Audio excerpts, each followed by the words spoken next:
Happy Ghostbusters Day! It's Paul Sun Young Lee here. Welcome to my geeky basement. Thank you so much for joining me today. First thing I want to... whoa. That's odd. As you might well know... Oh, look at that. It's a delay. You know why? I'll tell you why.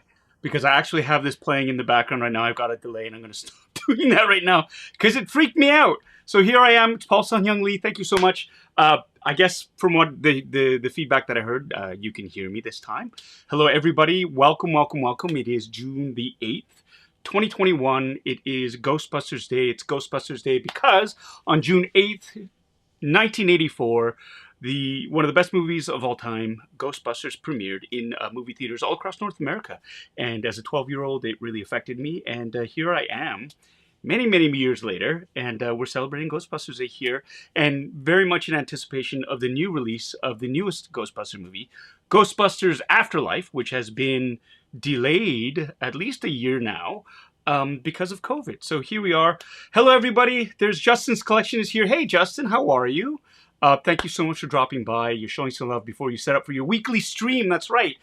Justin's Collection, everybody who's out there, check it out. It's a wonderful YouTube channel where he actually delves into cosplay, but he collects hot toys and does reviews and comparisons, and they are spectacular.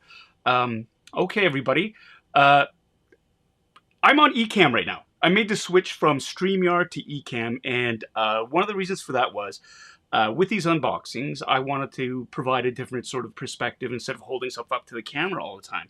And I found I've upgraded all my parts, and I upgraded my computer. I was running it off of a MacBook, like a 2018 MacBook Pro, which was great. And you know, it was wonderful for what it was, but it was kind of getting overworked. And so I upgraded to a MacBook Mini. Not a MacBook, a Mac Mini. It's a M1 chip Mac Mini. Did the research on it. Apparently it's a real beast. Can handle all the stuff for live streaming and stuff. So I upgraded to that. And I hooked up by running two cameras off this. A Canon M50 and a Sony A6400. And when I went to plug it in, it wasn't picking up my Canon M50. I couldn't get this overhead shot that I really, really wanted to, I think, really sort of up the production values if you're doing an unboxing video. And I'll show you an example here. Here's the view. This is from my Canon M50 right now. It's an overhead view, so you can see exactly what I'm going to be unboxing. And this is the first thing I'm going to be unboxing today. It is the Hasbro Pulse Plasma Series Ghostbusters Ecto-1 Target exclusive. I was lucky enough to snag this from a friend in the United States. He sent it up to me. So I had this camera, and I had this all set up, and I was running it through my MacBook, and it was great, but the MacBook was like, it was struggling. Like, it was really, really kind of laboring, right? And what happened was I upgraded, and when I went to run it again, the M50 wasn't registering on the Mac, the Mini, because basically what it is I have to use a utility, a webcam utility that Canon provides, so I don't have a clean HD. It's all technical. Basically, wasn't working with StreamYard, so I had to switch to Ecamm, and so this is my first time on. Long story short, TL, too long, didn't read, didn't want to listen. I'm boring you to death right now. I switched to this Ecamm system, so I'm struggling. I'm not struggling. Well, I'm always struggling, right? But I'm learning the system right now, and so Super Chat is activated. I see from Mike Wan. I don't know how to... Oh, there you go. You just sort of throw it up there. It says, hey, Mike Wan, Super Chat, $5 from Mike. Thank you. If there's something strange in your neighborhood, who are you going to call? Answer Paul Sun Young Lee in a Ghostbusters sequel. Well, I wouldn't say no to that. Wouldn't say no to that at all. Thank you so much. Thanks. Thomas D, how you doing? Miles. You do your homework? You doing your homework? Okay. Hi, Hannah. And Mr. Rez, who are you going to call? He-Man. Inside joke. If anybody can get that reference, write it down in the comments and we'll get to you. Gonna catch up on this. Kenneth Cunningham III, what's up? Hey, Chris, Name of the Rose. How you doing, Chris? Anton, Robbie, already said hi to Justin. Get prepping on your YouTube channel. Brian Pendley, Melissa K from Sweden. Hey, how are you? Bob Dylan saying hi to Justin. There's Hannah. Amanda Royce, Amanda, hi. It's good to see you. Yay, happy Ghostbusters Day. Um, Here we go. This is, how do we, okay, we do that. And then I can go, I can do, oh, this is actually quite intuitive, Bob Dylan. Hey, which Ghostbuster are you, Paul? I would lean towards an Egon. That's a great question. Egon was one of my favorites. No doubt about it. Loved his technical acumen. Thought he was really dry, his wit, very quirky. And so I did gravitate towards his character. My favorite is still Venkman. Love Venkman. Just the wise-ass nature of him that really appealed to the 12-year-old me, you know, the smart-ass. And I think my son Miles can probably attest to that. That sort of like nothing phases him. He's got a smart comment on everything. I think that was really cool. And that he was funny. And I liked the funny. And Bill Murray, man, he nailed that part. So here we go. Resident Obi-Wan. Yes, happy Ghostbusters Day, Mr. Rez. Peter. Oh, thanks so much. Yeah, the Ecamm. I'm really digging it actually. It's if anybody's streaming and you know you think about making a jump from StreamYard to Ecamm. Ecamm though is proprietary towards Apple Mac products, right? So that was one of the draws too, because I just have it's a total Apple setup here. Yeah,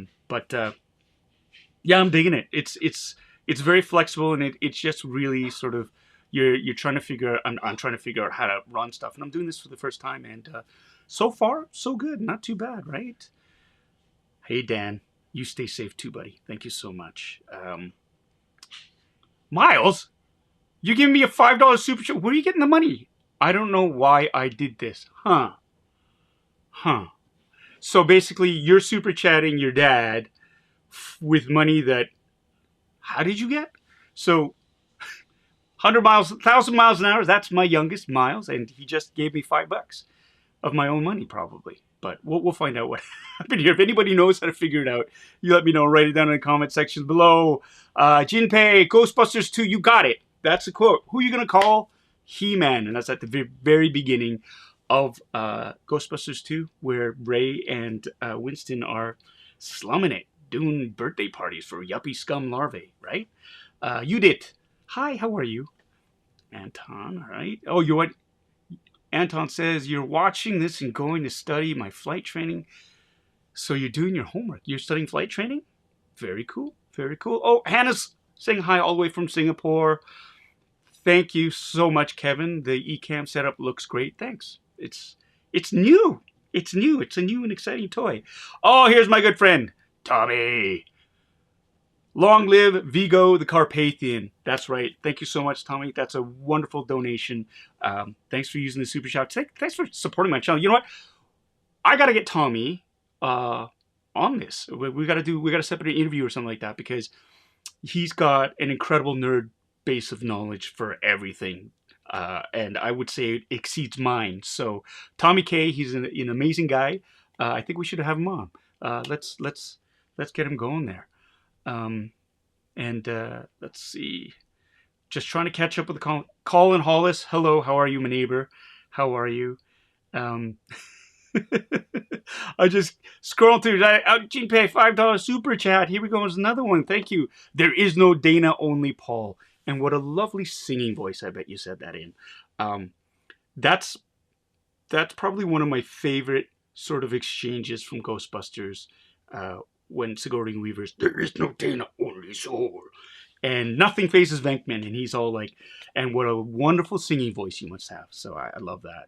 Thank you so much for the donation, Jinpei. I'm just looking at all these comments, trying to keep up with them. It's interaction. That's key, interaction. Thank you. Eileen Andy Yeager. That's a great name. I love my hat too. It's a great hat. And you know what? I wasn't going to truck this out until later on, but since you've done this, here's another shameless plug. If you like this hat and you'd like some other official Bitter merch, you can get your official Bitter merch now at www.bitterasiandude.com/merch. So that's really cool. Oh, look at these notifications going off all over. Noah Song, first time joining the stream. Welcome. And thank you so much for the lovely words about Kim's Convenience. It was a show that I really, really love to do. You did. Appa, I just need to let you know, I just saw The Mandalorian recently and freaked out at work, lunch break, to see you in it. Oh, thank you very much. I freaked out too, seeing it. And a lot of people did too, because it was a fun surprise for people. So, thank you. Thank you. Batman, oh no! You're a big Star Wars fan? And will I do any more Star Wars movies? You know what? I would love to. So my door's open. Anyone at Lucasfilm's watching this? I got time. I got time. So yeah, give me a call. Call me. Wow.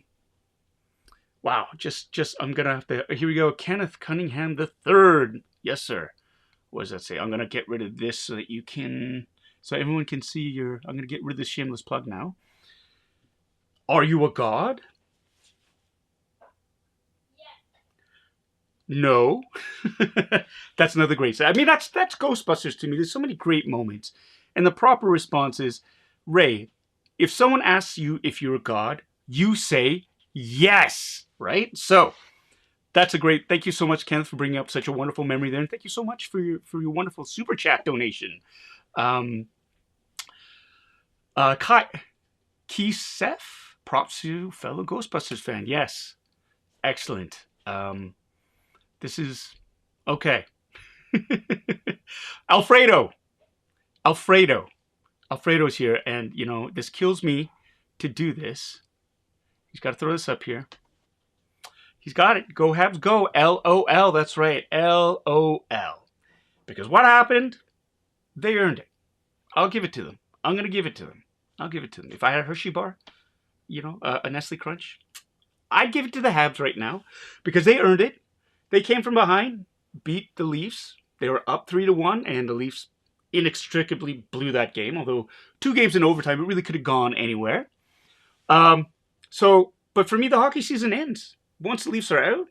It's done. So I hear they're still playing hockey somewhere. They did something to Winnipeg, something horrible to Winnipeg apparently, so bad that the coaching staff would not shake hands. I get it. You got swept. I mean, getting swept by the Canadiens is pretty embarrassing, right? Anyways, go Habs, go! They're the last Canadian team set left standing. They are the champions of the North Division. They're riding Carey Price, and God help them if he goes down. That's all I'm going to say. But they're really buying into it, so congratulations to the Habs. I am a hockey fan. I love the Leafs, but you got to appreciate good hockey when you see it. Okay, let's go. Yes, Justin Chong, Leafs. Let's go! Next year. It's always next year, right? Always looking for next year. And Colin put Alfredo out of his misery. Go Habs, go. Yeah, you know, it's a wheel, right? Karma's a wheel. And goes around, comes around. So we'll see what happens. I personally think whoever comes out of Boston and the Islanders series is probably going to beat the crap out of them. But that's what they said about the Leafs. That's what they said about the Jets. So you never know, and that's why they play the games. Okay, everyone. Let me see. Raymond Luke. Am I carrying an unlicensed nuclear accelerator on my back? No, but I have 3 of them in the room. Later on, I'm going to, once I unbox this and another really fun Hasbro Pulse item, what I'm actually going to do is I'm going to bring up some of my replica props, the ones that I've built, and I'm going to compare them to, I've got a hero version, a stunt version, and we have something from Spirit Halloween. If you've ever seen those little stores, the little pop-up stores with sort of generic costumes and swords and stuff like that, they actually were licensed to carry, to produce some Ghostbusters stuff. And I got a Ghostbusters, like a trap, a set of goggles, and a PKE meter, and I'm going to compare them to some of the higher-end collectibles, and I think it'll be fun. Let's keep going. All right, so let's move on to this, shall we? This is what we came for. This is the Plasma Series Ecto-1. It is a limited edition. You couldn't get these in Canada. You can only get them in Target, in the United States. And like I said before, I was lucky enough to get one. Now, this is actually from the Afterlife series. As you can see, the Ecto-1's got a little bit of rust happening here. It's in a barn. It's been hidden. Having not seen the movie, but being able to glean a little bit of information from it, we know that it's Egon's family, and one of the members, probably maybe his granddaughter, that's speculation again, has discovered Egon's secret stash, his hideaway place. So I think it's a great concept. And so here it is. This is from the movie itself. The box itself is lovely. I love that it's got the ripstop sort of material of the uniform here, right? Ecto-1, the name patch, very very reminiscent of it. Let's open. You can see the side of the box is like that too. The zipper continues on all the way, and here is the back. The back, where it actually, there you go. So you can see this is the overall look of the vehicle. They've got, ooh, a little bit of nice pictures there, right? You've got the steering wheel, the doors open. There's the gunner's chair, or they're calling here the blaster seat, or the siege d'attaque if you're speaking French. Back here they have the deployable RTV, and from this it looks like it's a ghost trap on wheels, which is really cool. And of course, it says movable parts, which is wonderful. And here is a description of what is in this box here. Yeah, again, artwork's pretty cool. Art Deco. It's really, Hasbro, good job. And it's partnered with GM. That's right, because it is based on a 1959 Cadillac Meteor Miller or Miller Me. I always get those two confused. Anyways, but this is a classic vehicle. So now let us. Sorry, I'm scrolling through here. Let us begin. Enough speak, old man. Open. And yeah, Alfredo, I have no idea why there was no new trailer today. They did make a couple of announcements on Hasbro Pulse.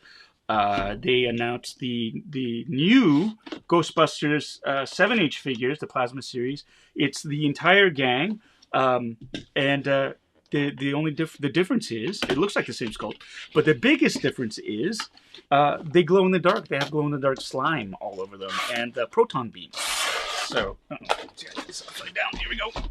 Here's the review. Oh, look at that! I like that too. See, more schematics of the Ecto. So let's review it. There it is. Ooh. This must get in frame. Look at that. So for those of you who follow my YouTube channel, you see I've done a couple of unboxings of the Playmobil Ecto-1 and 1A from Ghostbusters 1 and 2. And this is very, very reminiscent of that. This is a little bit more detailed, though. It's a little bit more, for lack of a better word, grown up, I guess. Yeah, this is great. Like right from the get-go, I'm very impressed with what I see in the box. I'm gonna snip some of this.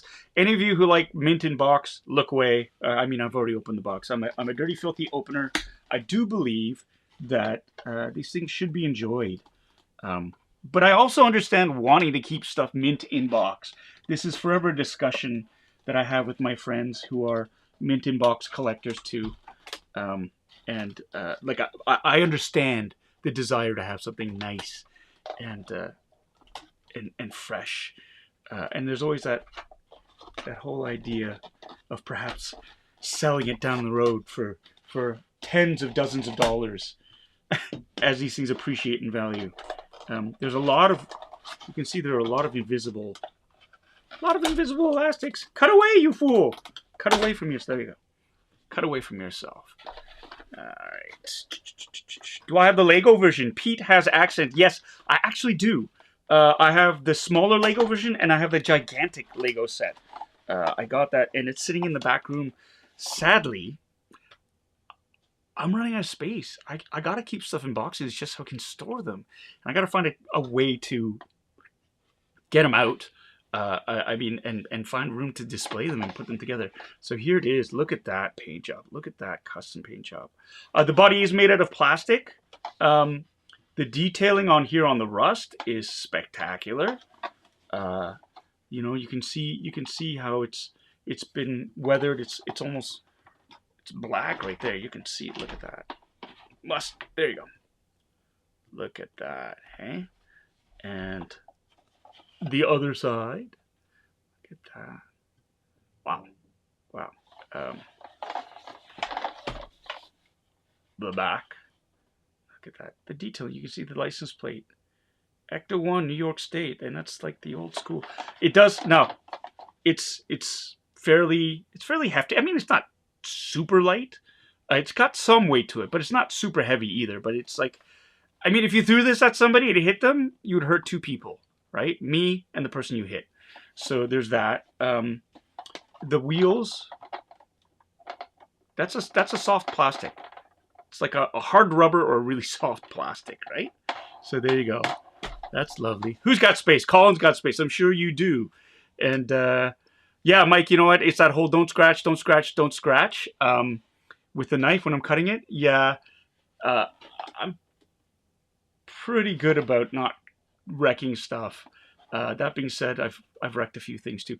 Look at this detail right here. Right here. Let's see if I can get it closer. Look at that. Right? There are cracks in the Ghost logo, denoting age. That's a wonderful bit of detail. That is just, look at that. That's really cool. That's really cool. So you've got the Ecto-1, and wait, let's go through it. Do the doors open? Yes, they do. The doors open. Movable parts. The steering wheel. The steering wheel does not turn. The wheels. That would have been too cool. Like, I didn't think it was going to, but that would have been a nice touch. All right, both doors open. Beautiful. Look at that. Oh, the side door. It's like in the. I'm gonna do it this way so everybody's not looking upside down. Sorry, it's my first time. So you can see the side door opens and actually hinges open like that, right? And you've got, I think the seat, yep. It slides, oh my God. It slides out. I just pulled it out and it rotates. And look what's on the back of that. Focus. It's a Proton pack. Look at that. That's pretty cool. And I think we've seen it in the trailer, so it's not a real big spoiler. And this is, yeah, like the gunner seat. So it fully rotates and then it slides right back in there, which is cool. Does the other side open? No. No. This door does not open. This door does not open. Let's look at the back. The back does open. You can see. Can you see inside? You can see where the friggin', there you go. You can see where right here, the RTV would go in there. You've got a bunch of computer systems on the side there. And more beer must find angle. There you go. Right there. My arms are tired. Wow. My arms are tired from doing that. Okay, so there's this. And we have, because it is disassembled, a couple of bags.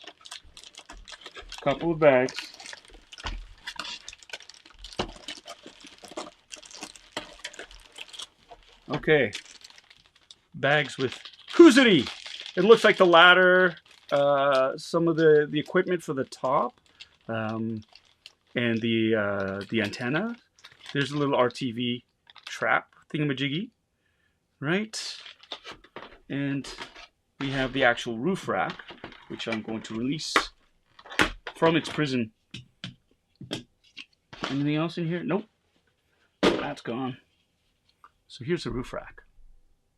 This is a focus. Let's go. No? Okay, we'll do this. How's that? There we go. Little oxygen tanks on the side. You can see the detail on that. Spared no expense. Really, really quite lovely. Quite lovely. Let's open this up. So what is this? Yeah. For all of you who are really, really digging this, this unboxing here and wanting to buy this, yeah, I get it. I totally understand. That's the whole point of these unboxings, I think, right? Steve 3 is asking, oh, hey, Steve, how's it going, buddy? He's asking if there are any lights or sounds. No, there are no lights and sounds. It is a static, it's just a static model It's like a toy. Yeah, not a toy. It's collect. There's no lights or sounds. What I'm saying. Now, those of us who are really smart could figure out a way to get a light kit system in there. I've seen many model makers actually go and do that, right? So yeah, there's a possibility. I am reading the comments. I'm trying to keep up with that. KW Matterhorn. Wow, that's a really cool name, actually. I'm trying. I'm trying to keep up, and it's trying to do like 15 things at once, and yeah, at the best of times, I struggle. So, let's see here. There's one thing. Anybody who watches my YouTube channel as well knows I love the instructions. I love the instructions. This does not come with any instructions. I should be able to figure it out though. There is a warning though not to swallow any of the small parts. But yeah, right there we have, it's an interesting thing here. There are no instructions. I just, you know, just want to make sure I'm getting it right. Just want to make sure I'm getting it right. I assume that's how that goes, right? And if memory serves correctly, we've got... The ladder goes on this side. Here. Get in. There we go. The ladder! Right. The whip antenna. There's two. Two antenna. This one goes... Well, that looks kind of flat.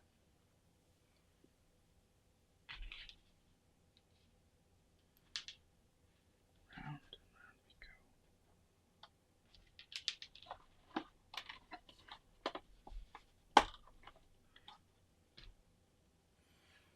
go. Here.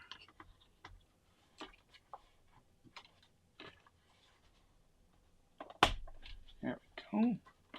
So that's...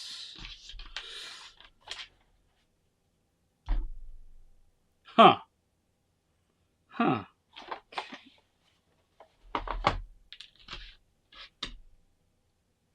So let's see what's here. You are in the corner. At the back. At the back. If I remember correctly. And you, I believe. Go in there like that. And yep. But where does... Right. Look at that. Has anybody been timing me? Has anybody been timing me? There you go. Hoses. And these go down. There you go. There we go. Okay. Okay, I'm just looking at this.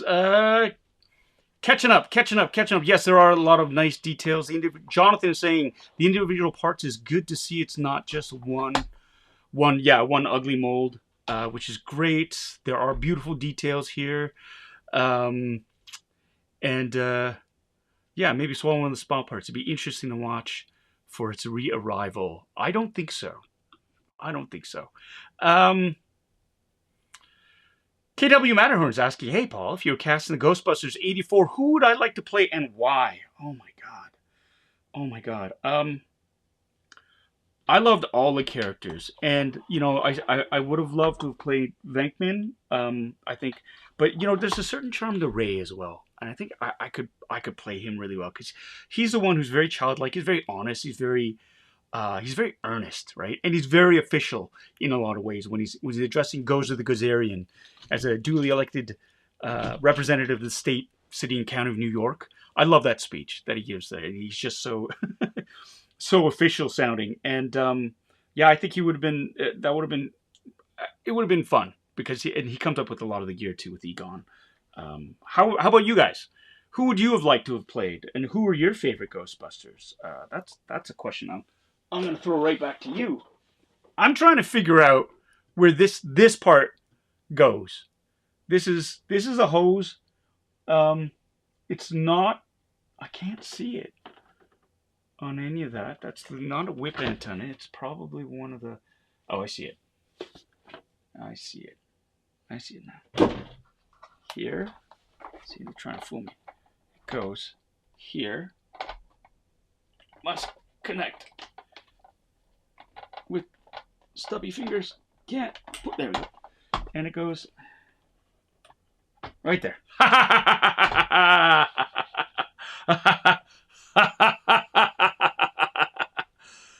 Yes, I did it. I did it. See? I did it. Here it is. Here's a little mini RV thingy. It's right here. Just must focus. Just forget it. It's cool. And the wheels. Oh my god. Okay. This is really cool. This is cool. And the wheels actually spin. They spin. Can't wait to see what they do with this traveling ghost trap. And it would go right in the back. Ta-da! Fits right in there. Here's a cool thing. Cool fun fact. That's not it. I also got a Stream Deck thingy for Elgato.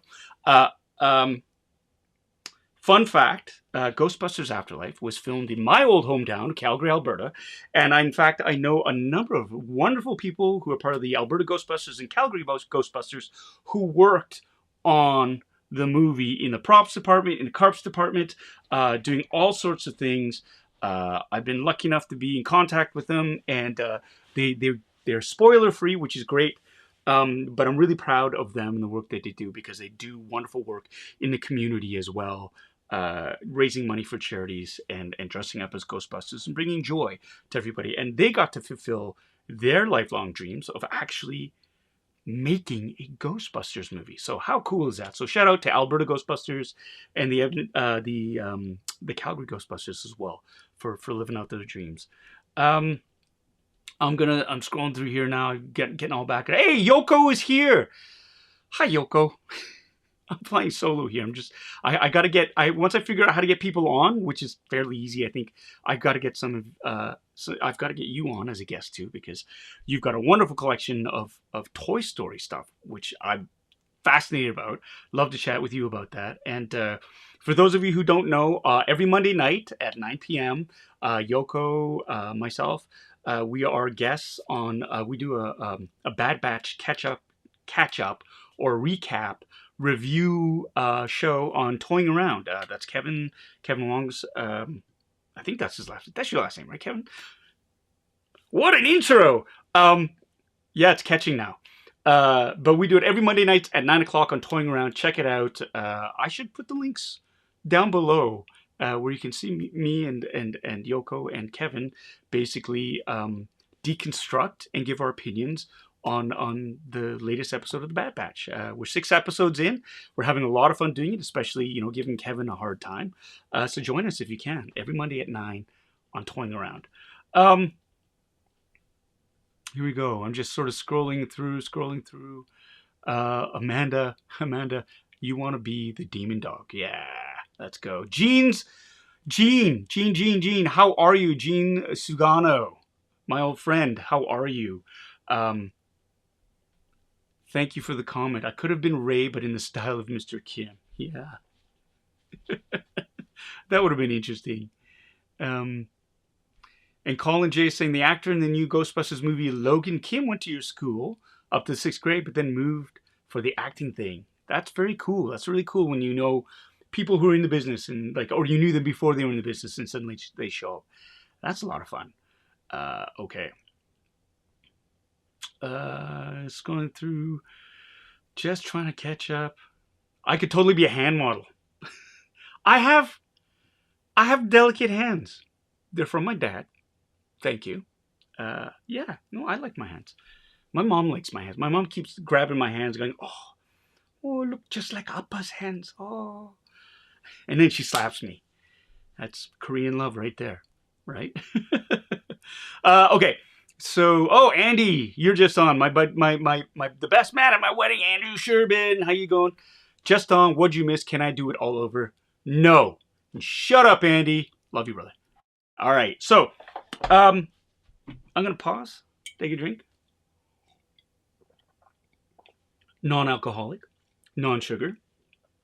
Although, Maybe I should start drinking and doing live streams. That might be fun. That might be fun. Um, Here we go. Let's throw this up here and let's get to this so we can see it. Bob Dylan writes, what's your favorite episode or villain in the animated series? The Boogeyman's raspy voice legit still gives me chills. That's, as soon as you asked that, that was the first thing that came to mind. And the freakish design of this, like the little goat legs and the huge, frightening head gave me nightmares. I have chills from just thinking about that right now. So thank you for dredging up a horrible, horrible memory from my youth, Bob Dylan. But just kidding. Thank you very much. All right, I'm gonna go. You're gonna put you up here, and there's the comments are coming down fast and furious. Yes, pictured fragments. Wow. Thank you. Writes, love all your work. First time able to check out a live stream. Thank you for this. You're welcome. Thank you for tuning in and spending a Tuesday night in my geeky basement with the rest of my friends from here. We have people from Sweden. Somebody from Sweden checked in and said hi. Somebody from Germany said it's 2 o'clock in the morning, so they're going to check it out tomorrow. I've got somebody, Cherryland Ghostbusters from Northern Michigan. How are you? How are you, everyone over there? This is awesome. Yeah, this is something that's new. I like to talk. I like to talk. So thank you for joining me. And as I explore and open up these fun things and just sort of chat. So if you've got any questions about fandom or my views on that, let me write down in the comments. I'll do my best to answer them, although the comments are flying fast and furious. But thank you so much, Pictured Fragments. What a great name. What a great name. For your lovely donation. Thank you. Yes. G. John Ham. It is Kool-Aid. It's sugar-free Kool-Aid. I was drinking Mio for a while. I'm laying off the sugar, but and I was just kind of getting sick of the flavors. And when I was in the U.S. a few months ago, I found like it was orange vanilla Mio, and it was like creamsicles, right? And I almost died. And of course, you can't get them in Canada, right? So any of my U.S. friends, if you got a hookup for orange vanilla Mio, let me know. In the meantime, though, I discovered that I had always seen the little Kool-Aid ones. I was like, oh, there's sugar in them. And then I read there's zero sugar. They say there's zero sugar. And it's great. Because this is cherry, one of my favorite flavors, too. So here we go. That's great. Okay. For all of you who are out there, Hasbro Pulse, they had an announcement today. They dropped the new, or they didn't drop them, but they previewed the new Ghostbusters Plasma Series. They're 7-inch figures, and they also previewed Hallmark ornaments, which were the little cute mini marshmallow man. Who was anybody expecting or was it just me, like, kind of hoping for like another trailer to drop out? Like, I know Sony trolled everybody with the new Spider-Man No Way Home trailer preview, which was just a big rickroll. But I don't know. Did I miss something? Did anybody else see that there was there a trailer that I missed somehow? I don't know. Let me know. Here we go. Oh, thanks, Steelbread. I love you. I love you too. Mwah. Here you go. I am, yes, Jinpei, I am literally drinking the Kool-Aid. And it's delicious. Join me. Alfredo's asking, Polly, are you nervous about how Harold Ramis will be brought into Afterlife? I don't know. I mean, there's that idea that perhaps he's going to be there. Nothing's been confirmed yet. I don't want to speculate right now. I do know that it's Jason Reitman. And he's Ivan Reitman's son. And so he kind of grew up with Ghostbusters. And Ivan Reitman, I believe, is a producer on it. And when you have the original sort of creators and the director, and it's in your blood, like literally in your blood, doing this. Because Jason Reitman had I think he had a small part in Ghostbusters too. He was that kid who was giving Ray a hard time at the birthday party. That was him. Anyways, I think I think they'll do something that is very, very much out of respect and love for Harold Ramis, because that's what he deserves. So I don't think we really need to worry about that. But that's a great question. Uh, K Matterhorn. Hey, Paul, what are your thoughts on Ghostbusters 88? Ghostbusters 88? Or do you mean Ghostbusters 89? Which would have been Ghostbusters 2. Which I enjoyed. Not as much as the first movie, but Vigo, what a great sort of villain to fight. I thought the end was just as ridiculous, just because getting the Statue of Liberty to walk is through the streets of New York. I think it is fantastically, sublimely ridiculous, and the whole idea, actually, I liked of goodwill beating evil is something that resonates with me. And I think we need a little bit more of that goodwill in our lives, right?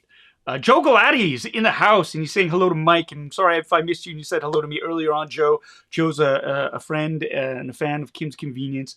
Super supportive. That's one of the things I love about this community is they come out and they support you from the beginning to the end. And you've been there with me from the beginning, and I really, really appreciate that. So that's cool. Thomas D is asking if we have a Metro grocery store, they have Mio in it. Yeah, we do. We have Mio, like that's where I get it. We have another chain called Loblaws as well. I haven't been to a Metro, but I've looked online for it. I can't find Mio like that flavor in Toronto. So I don't know, maybe outside of Toronto they might have it, but it's not available in Toronto. So that's all I'm saying. Well, we're talking about orange vanilla Mio. Happy Ghostbusters Day. This is great. All right, here we go. We're going to... Yes, okay, Colin J, you said... I do remember you asking, because you said you had a limited budget and you wanted to know what you should get. And I said, get what brings you joy. And you got a Saber. Good for you. Good for you. What kind of Saber did you get? Let me know. You got one of the Legacy Sabers? Tell me what kind, because I actually had a friend who went to Disney World in Orlando, and I gave him a little bit of money, and he picked me up. It's a Leia, the Legacy Leia Saber. So I wanted the Ahsoka Tano ones, but they were sold out. So here we go. Is Mio anything like Brio? Brio is carbonated Italian soda, if I remember. Mio is just, it's an additive to water, Andy. And it's just like Crystal Light or something like that, except it's liquefied, so you just squirt it in and then mix it in there. Oh, Amanda, yes, you want the hat. You think you need a new one for the kitchen this summer? Well, I mean, it's got very, very many uses. The message itself, too. So, yeah, again, if you want, I think I can accommodate you here with a shameless plug. Right here. For anybody else wondering where you can get a hat, or for limited time only, because we're going to stop the run of hoodies. Yeah, you've got a few days left, and then we're going to, that's it for the hoodies. The hats will maintain, but we're going to be dropping something else really exciting, and I'm excited about them and sharing it with you guys. It's the Represent hats, yeah, we're excited to share those. Okay, Colin J, you got the Rey Skywalker Legacy Saber, the one with the yellow blade. Nice. And you already got the Anakin Skywalker Return of the Sith Saber, so you didn't get the Graflex one. That's very cool. If it brings you joy, good for you. You might, as my friend Andrew Fung says, treat yourself, right? All right. Okay, so this was the Plasma Series Ecto-1 Target exclusive. A thing to note is if you have the 6 or 7 inch Plasma Series figures, they will not fit inside of this vehicle. They're not going to fit in here because the scale, it's a tight squeeze even for the 7 3/4 inch figures to fit in here. So yeah, it's more that size, that scale. But yeah, that's the unfortunate thing. I think if they were to make it to that size, I mean, it would be like a gigantic. Not that there's anything wrong with it, but just the scale of it. It's part of the Plasma series. They're not really compatible with each other. That's what it is. But I don't mind because this thing is smegging gorgeous. Love it. Love it. Vinny Art. Gotta say, I love your collection. Used to be a lead toy designer for McFarlane Toys, and I also still collect and do reviews. Right on, Vinny Art. McFarlane Toys, the movie Maniac series is still one of my favorite. I got the RoboCop out of that series. The Predator ones, the Alien versus Predator ones. I also got the it was the maquette. It was of the orca from Jaws and Quint and the shark on top of it. That's still, I mean, that's my flagship sort of collectible upstairs in my bedroom. From one of my favorite movies of all time as well. I have a lot of favorite movies of all time, but yeah, this is lovely. So thanks for tuning in. I just saw a question that sort of piqued my eye. Somebody asked, Bob Dylan asked, Proton Wand or Lightsaber, you can only pick one. I'm going to have to go with the Lightsaber because the Proton pack is so heavy. It's very heavy. My 1-to-1 scale replica, it's great. It's super cool, but it kills your shoulder and it kills your back. And is heavy. Whereas the lightsabers are pretty light in comparison, right? And you can always just sort of hang it off your belt. Yeah, I mean, and that's it. Just from a purely practical point of view, it's got to be a lightsaber. Got to be. Colin Hollis asked, did I get a Shang-Chi action figure yet? I got two, one for each of my boys.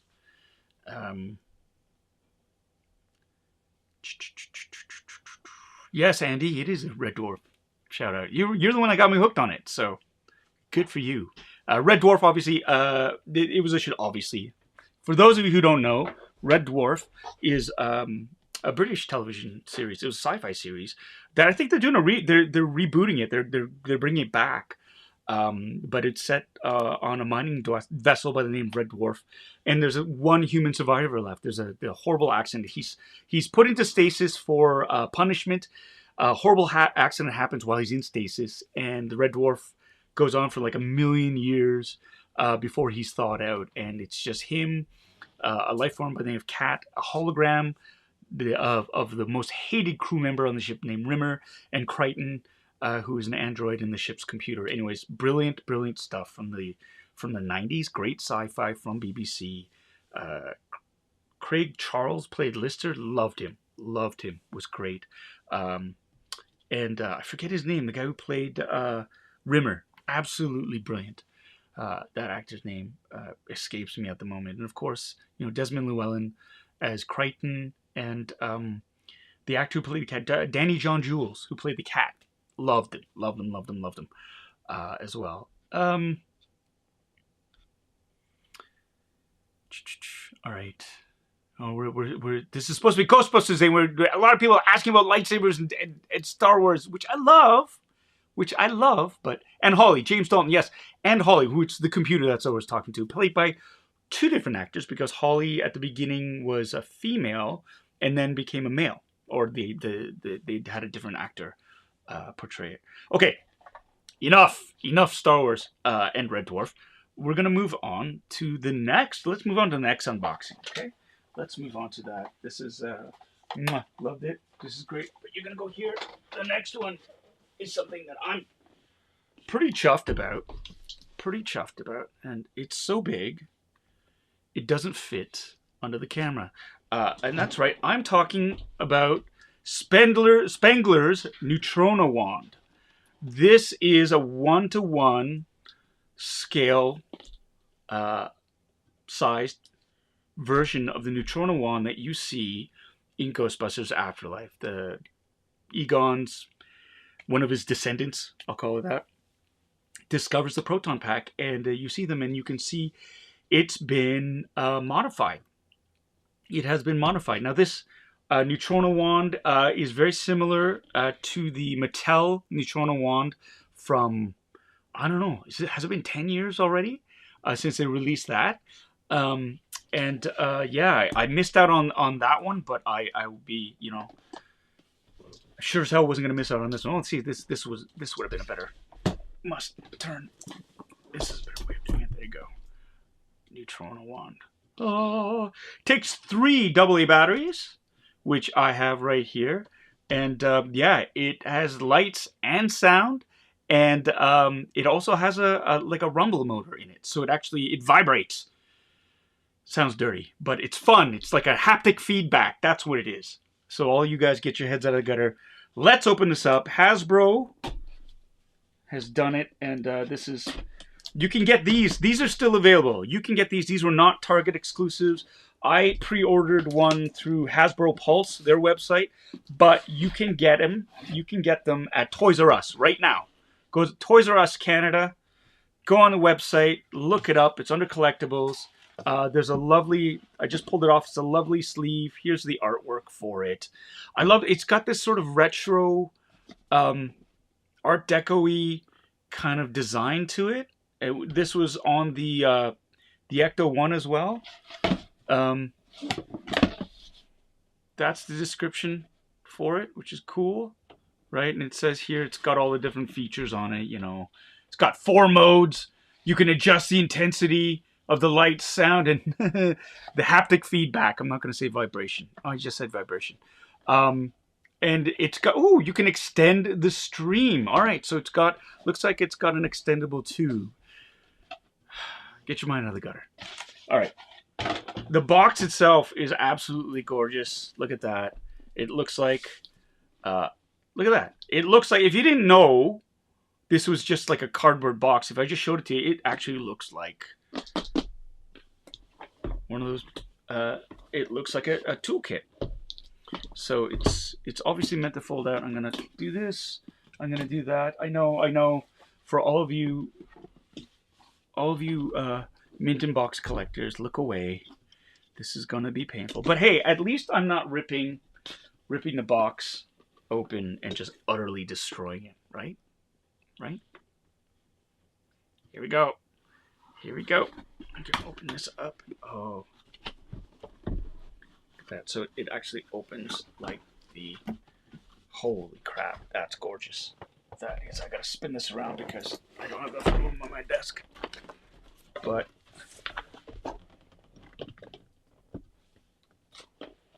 Look at that. That's friggin' gorgeous. I'm just going to let you look at that while I take a drink because my mouth suddenly went dry. And no, it's not because the wand extends and because it vibrates. At least not totally.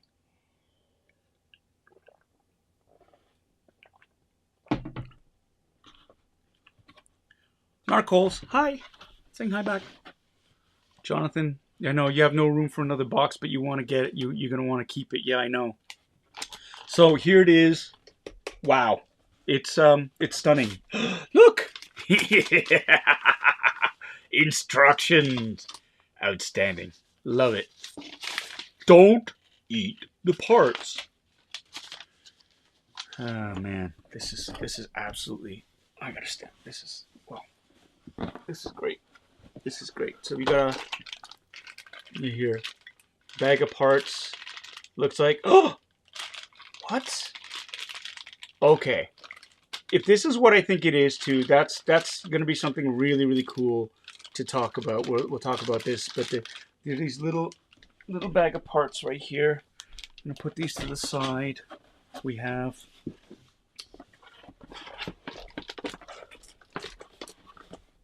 I think this just lifts out. Yeah. It just lifts out.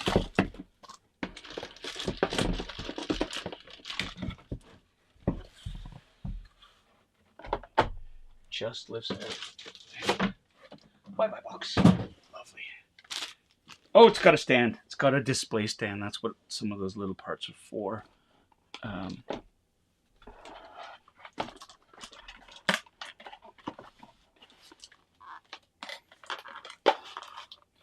Okay, I don't want to have to destroy this, but this thing here. See that YouTube video? There's a guy. It's like an antique. It's like a Village Roadshow type thing, an antique thing, and he's got this. It looks very, very fragile. It's like this round tube, and he's talking about how it's like it's really old. It's irreplaceable. It's very fragile, and the thing shatters in his hand, and he goes, oh shit, and then it looks like he's gonna cry because he's actually accidentally destroyed something. That's kind of my fear here. Is in trying to open this up, I'm going to destroy it, but that's what knives are for. And I find the great rule of thumb for this is if you see tape, just start cutting the tape because the tape is holding stuff together like this, right? And that, and yeah, see, they've done that. They like to, they do this, I think, not only they do this to keep people from stealing stuff out of boxes and making off with it. So that's gone. So there's that. And now I'm going to remove. See, this is great. I like this initiative too. This is a piece of twine. They used to use like actual wire for it, and which is bad for the environment because you would just cut it and it would be done, right? And then you throw it out, and then you have this metal. But now this is like tightly wound paper, and this is the only bit of plastic that's in the, well, except for the bags. But that's in the case, which is great. I think there's a good sort of attempt, at least, to reduce the amount of plastic being used. Cut away from yourself, student. There you go. Just saw Lenny's wife say, "Shave up, not down, you idiot." That's a Simpsons reference. That's a Simpsons reference. Okay. You know what? I grow impatient, so me too. I know everybody's like, finally! Should have just done that in the first place. Ooh, look at that. Look at that. That's, I gotta say, pretty friggin' close. Okay, let's talk. Let's talk. This is really good for what it is. I mean, you can see some of the modifications here, namely the hand grip. This looks like a shotgun pump thing that's been added here. In the original Ghostbusters, this is a molded hand grip. You have the actual lights. Ooh, that's activated somehow. It's got a here. It's supposed to be a clippered valve. They've actually got the rights to use the word clippered. It's a medical valve actually that they repurposed to use on the Proton pack and the Neutron Wand, which is cool. The Anovos, that's another company. They had their own version of the Proton pack that they were selling the kit. They didn't have the rights to the word clippered, so they in the same style of clippered, they had Anovos written on here, and that's the clippered valve there, which is cool. Yeah, no, the disc wheels look right. The banjo clips, these are the banjo clips look cool. The trigger guard, you can tell, yeah, it does extend. If this is right, then this green lever should, yep, that works exactly how it should go. Very similar to the one that I built, to the specs, which is great. And here we go. Look at that. It's even got, this is interesting, a V-hook. This is the part where it slides onto the Proton pack, and it's got an S-hook where you can hang it off of your belt, your utility belt here. Hold on, I'm going to get rid of this shameless ad now because I think everybody's tired of this sort of going on. And I'm sorry, I've just... there you go, lost track of that. Here's the heat sink, right? The intensity knob. Okay. Looks great. Looks great. Loving it. Let's put some batteries in it and fire the sucker up. Let's put some batteries in. Not you. Here we go. Instruction manuals. Instruction manuals. Ah, okay, well that's clever. So, it's located in here. You're supposed to unscrew that. And there you go, you have a little battery case thing there. 3 AA batteries. 1, 2, 3.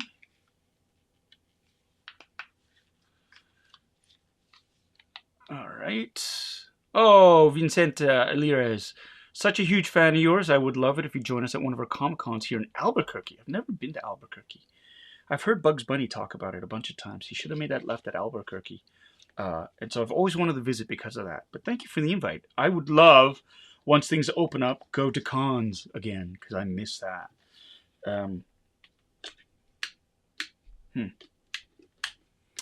Put it in backwards. That's generally what makes me say. That's... Did I put it backwards? No. That's the only way it can go in. See, they idiot-proofed it. This was the right way. There's got to be a different way of activating. If there's only some written record of how I can turn it on. Wait a minute. The instructions. Batteries are in. And now... Yeah?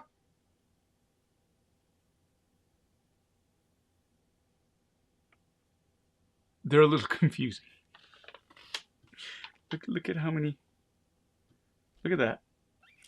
They're a little confusing. A little bit confusing. Little confusing.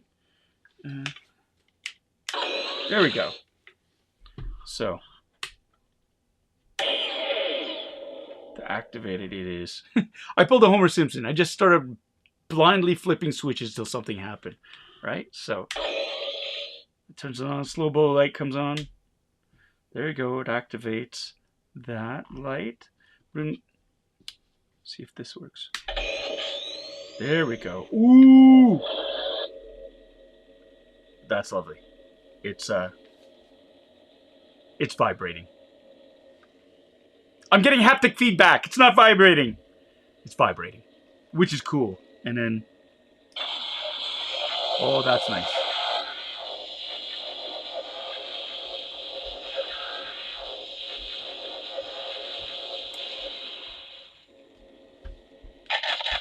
That changes the mode right there. Slime blower mode. That's cool.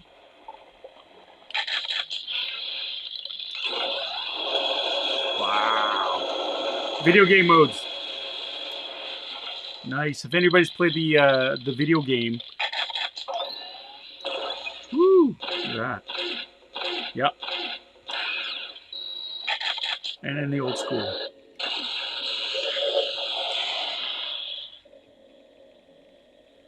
This thing's awesome.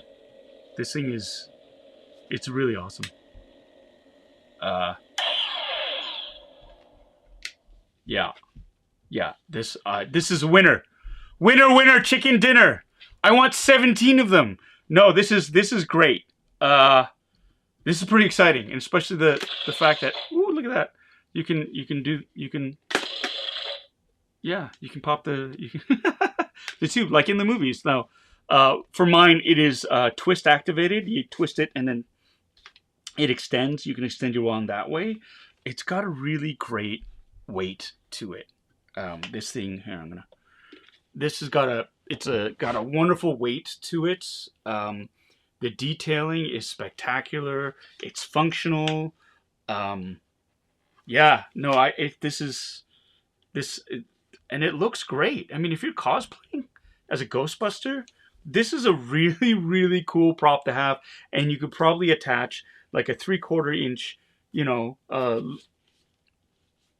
what is it called? Oh my God, tube to it, and attach it to like your Proton pack. You could rig it up and adjust it to the like the Spirit Halloween pack. Even, I mean, you have to get a bigger hose for it, but this is wow, way to go, Hasbro. It feels solid. Doesn't look cheap. It looks, the detail from the weathering is great. I love that. It's like got a little bit of the wear from the metal from use. The wrap is kind of, it's doable. It's okay. But I bet it's screen accurate to Afterlife, which is great. And here's an example of the old grip that's been used, and obviously it's been sort of wrapped over to keep it in place. Egon has improvised right there. It's the correct tube colors, which is fantastic. Yeah, it's a Neutrona wand, and a damn good one. And this is made out of metal, which makes me think. And these are solid, which makes me think. And I heard a rumor. And let's talk here about this bag of parts here. So I spotted something in here that I think is pretty cool. John Day, fellow Ghostbuster from Malaysia. I'm having a great Ghostbusters day so far. Thank you for joining, my friend. Vincent, I will check out albuquerquecomiccon.com. I will do that. Here it is. This piece right here. You see it? This looks like, bear with me here. Oh yeah, look at that. Fits right there. See that? Do you know what the implications of this are? Do you know what the implications of this are? Okay. This is a tube connector, which means you can attach split wire loom 3/4 inch to it. Generally, what it means is you attach it to your proton pack, right? Like that's where it attaches. If they've included this, then they're seriously considering, I don't know how feasible it is, but it is under consideration. Or maybe it's just a nice thing for cosplayers to make it easier for them. But this comes at a cost. But if this adapter is here, it means that perhaps, fingers crossed, they'll release a 1-to-1 scale replica of a proton pack. That's the holy grail. A proton pack that you can wear that lights up with sound.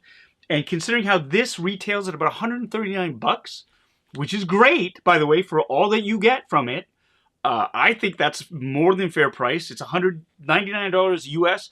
You probably find this on sale somewhere else. They were still in stock at Toys R Us Canada.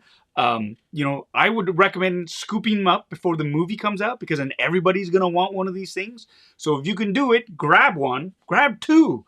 But if this means that a proton pack is coming out,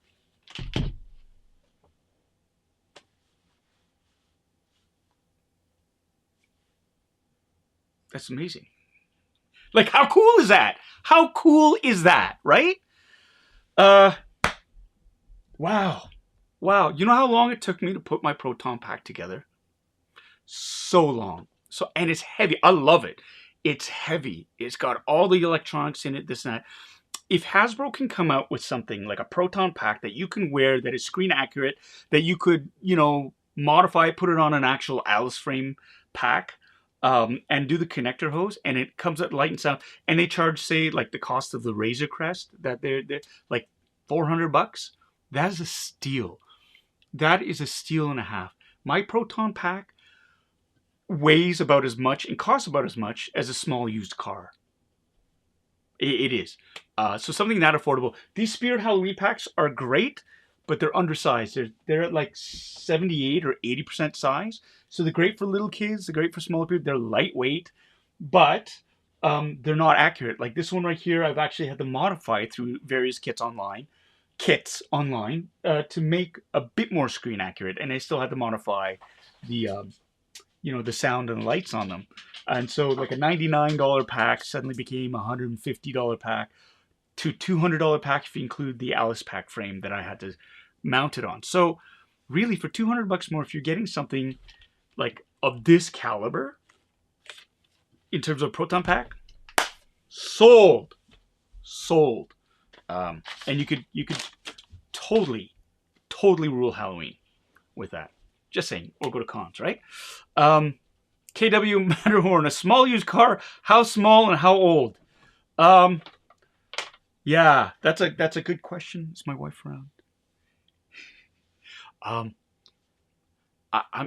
just gonna say it was more than $5,000 Canadian, which is about $25 American, right? So, but yeah, I mean, but part of that was I had to source a lot of the parts from the States, screen accurate parts.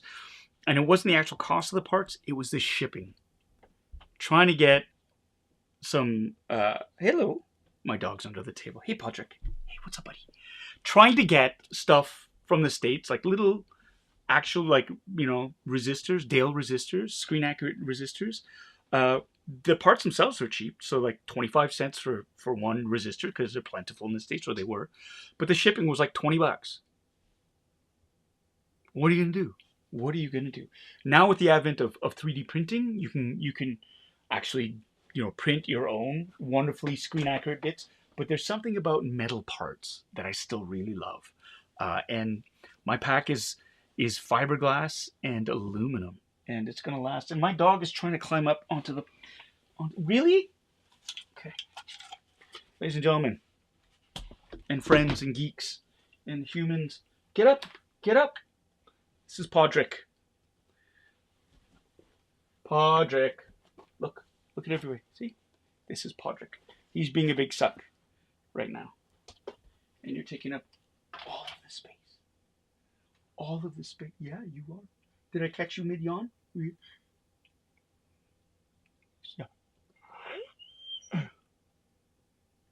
Dogs, apparently, they yawn when they're stressed. Get tired. Okay. Sorry. Yes, this is him.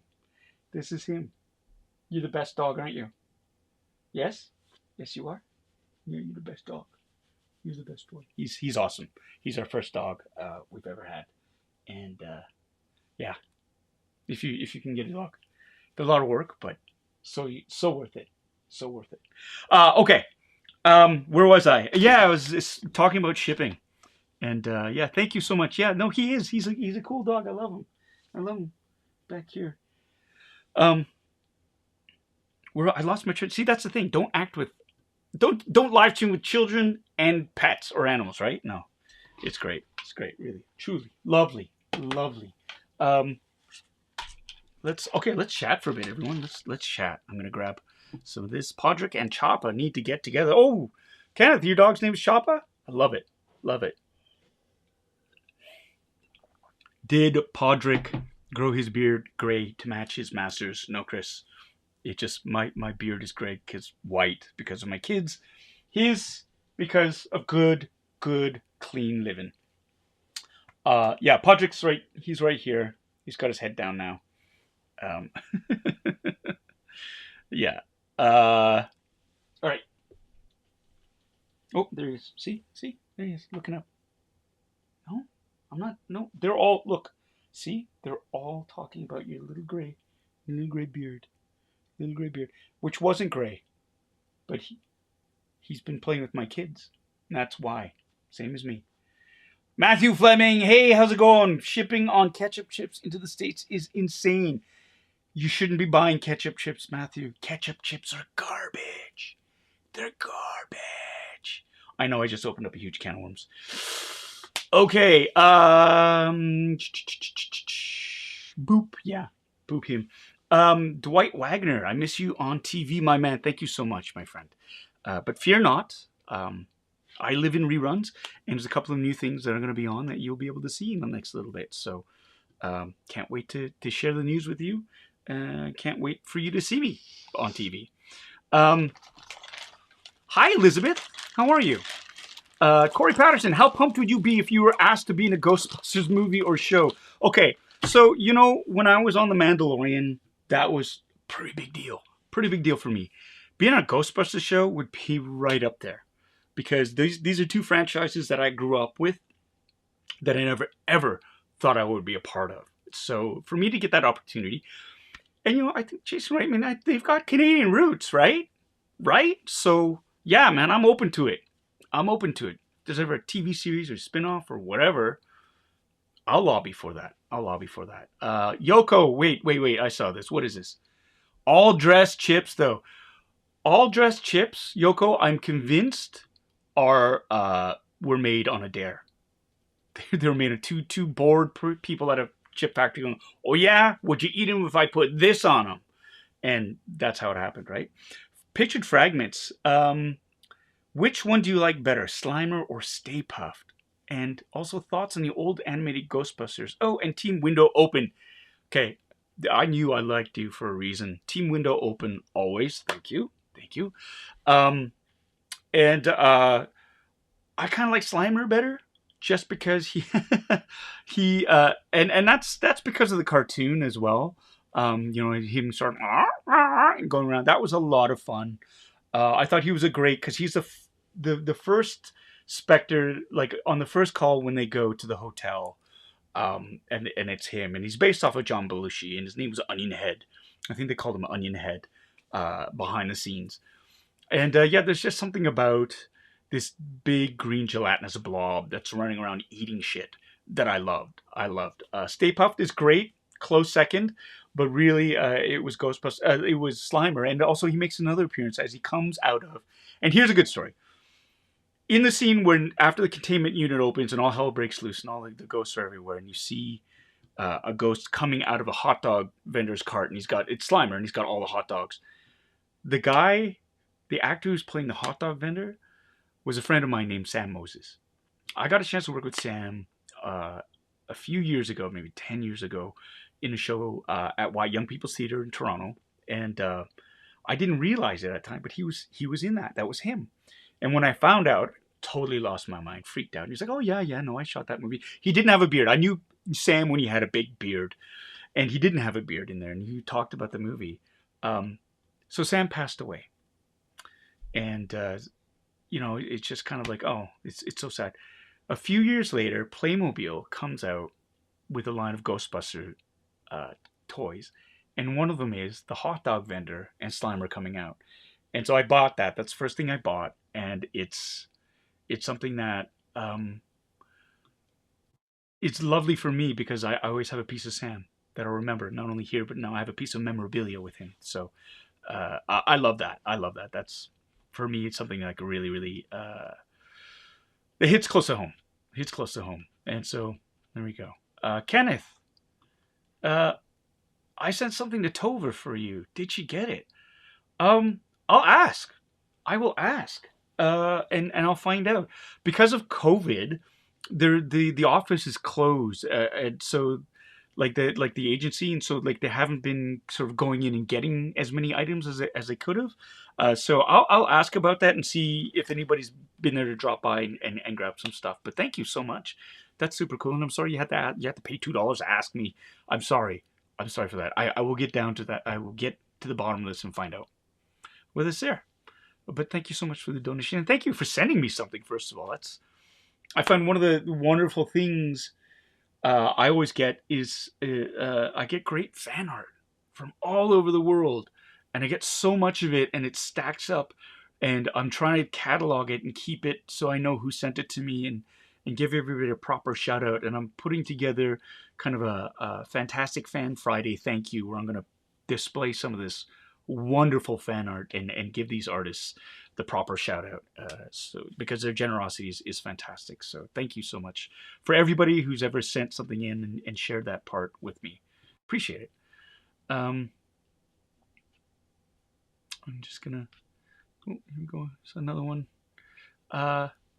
Fid McAwesome. Love that. Love you as Appa and in The Mandalorian, but really loving your stories and geekiness on here. Well, thank you.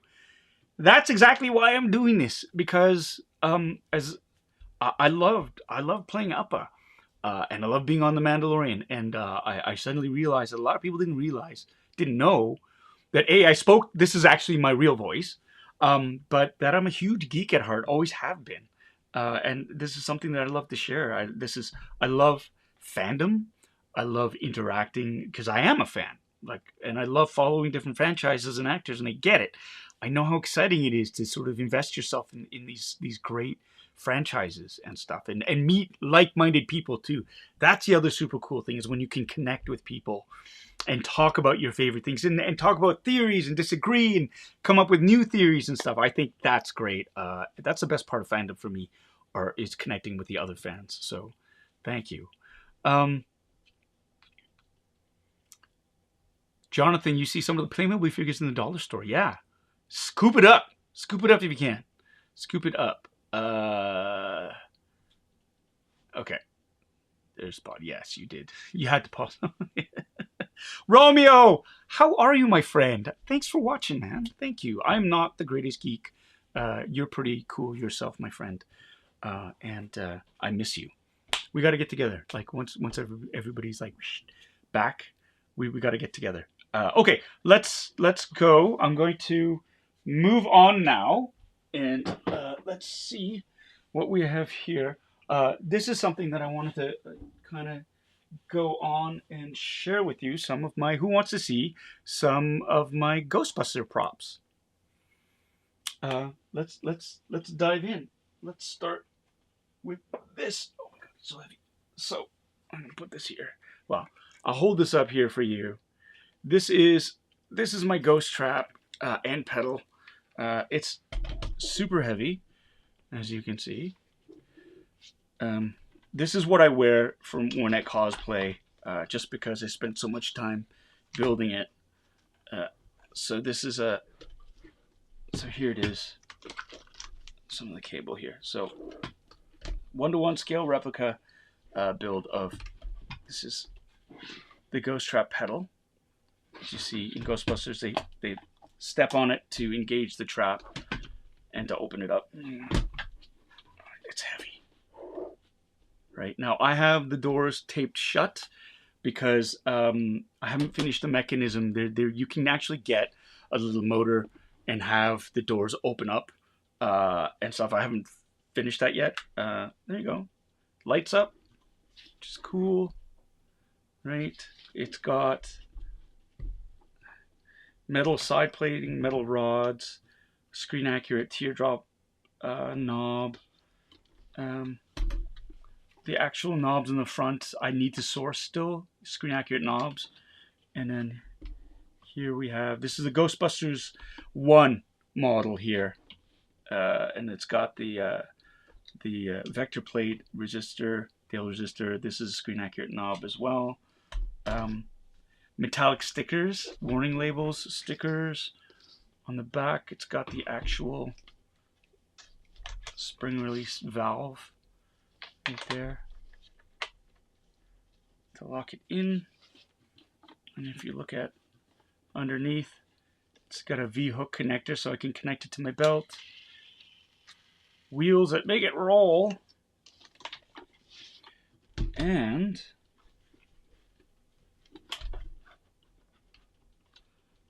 sorry, the cartridge can eject. Now it's got the lighting cable in here, so it doesn't anymore. But in the movies, when Winston first joins the Ghostbusters, he shows up and Ray shows him how to empty the traps in a containment unit. And ideally, what would happen is this entire front portion would come out, and you would have just the sled right there. And I haven't got the right kit inside. That's my dog groaning. Sounds like a fart, but it's him groaning. Just so you know. Just so you know. One of the things I'm really chuffed about here too is this pedal system. This has got like the screen accurate. Oh my god, what kind of boxes are they called?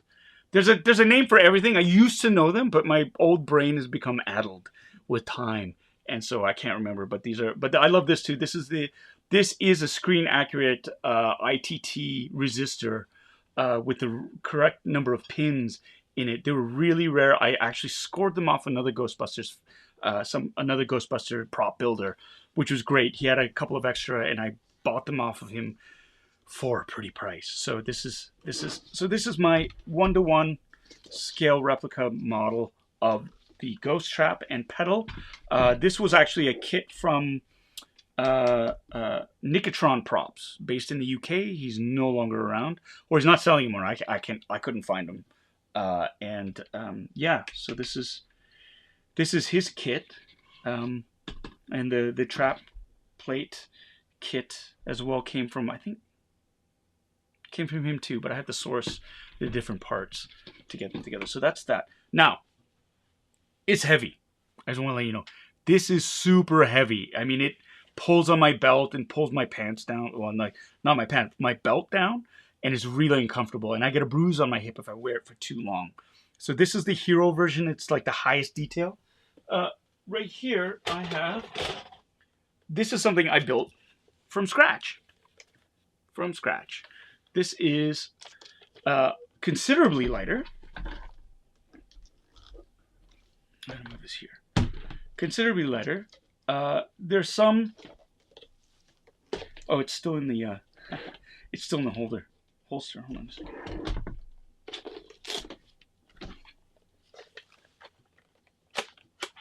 There you go. So this is a little holster that I made myself. This is Sintra. I made a cheap little V-hook connector. So this one is actually made out of foam core. It's made out of foam core and some Sintra. This is not real metal. This is again, this is sheets of plastic. These are wooden dowels that are spray painted. You can see that the knobs are just generic knobs. I've used wooden dowels here. Anywhere I could to save weight, I did. The trap itself, as you can see, it's just sort of, the doors are just Velcroed on. And then, these batteries still work. Oh my God, they still work. So you can see it lights up, but it's a static light. Doesn't really, so it lights up like as compared to this, which has the chase sequence. It'll throw up. So you can see slight differences between, I mean, it's superficial, but they're pretty much, I mean, they're close, right? They're close. So this is much lighter. I call this my stunt trap. It's dusty, like the real thing. But if I'm going to be like going to a con, I'm going to be wearing a lot of gack, and I want the ghost trap, I'll carry this around. This is great for display. It's a real pain to carry around though. But I do love the pedal on it, which is great. So there's that. Now I'm gonna graduate this down here and show you. This is the Spirit Halloween. It's that company that I told you about. This was about $30. It was on sale. Andrew Fung picked one up for me. It's cheap plastic. The wheels are super cheap. You can see the gaps in here. You know, the resistor is just sort of molded on there.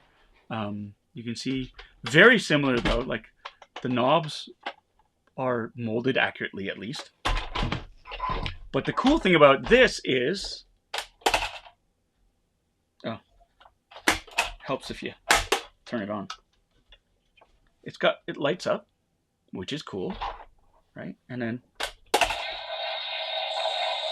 so it's got a neat effect to it and sounds, right? And it's way lighter even than this one, right? So you have these two traps. This is the homemade one, right? My stunt version, static lights. This is the cheapo Spirit Halloween for $40, but lights and sound. That's pretty cool. And you know what? First glance too, like no one can tell. No one can tell. Like it's not like you're entering an accuracy contest or anything. But that's the cool thing about this Spirit Halloween. It's affordable.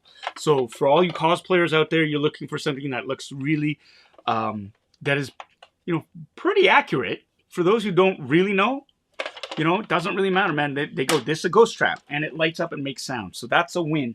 And you can always repaint this. You can always, I actually do have a mod kit to make it a little bit more screen accurate. I can fill in the seams, I can repaint it, and then you've got a ghost trap, great stunt trap with lights and sound in it. Or you could cannibalize some of the features in here, and you can pop it into your hero build so that you would have that, right? So I think that's pretty cool. James is asking, got a holster for my trap? I do. It's actually on my belt, which is in the box over there, and I'm not going to dig it out because I'm lazy. Okay, so there's that. So you have the 3 levels there, right? The hero build, the stunt build, and I just lost my light. Batteries. If you want to hold on a second, I can get another one. But there's that. Oh, hello. Do you want me to open up some more stuff? Like I have my goggles. my goggles. I've got my Ecto goggles. These are my Ecto goggles. And these are the ones that I wear to cons. I want to replace these lenses with metal lenses. Right now they're resin. They look nice enough. And then this is again is a mold. Hold on a second. I'm gonna go grab something. I gotta go. The dog. Hold on.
All right. I'm sorry.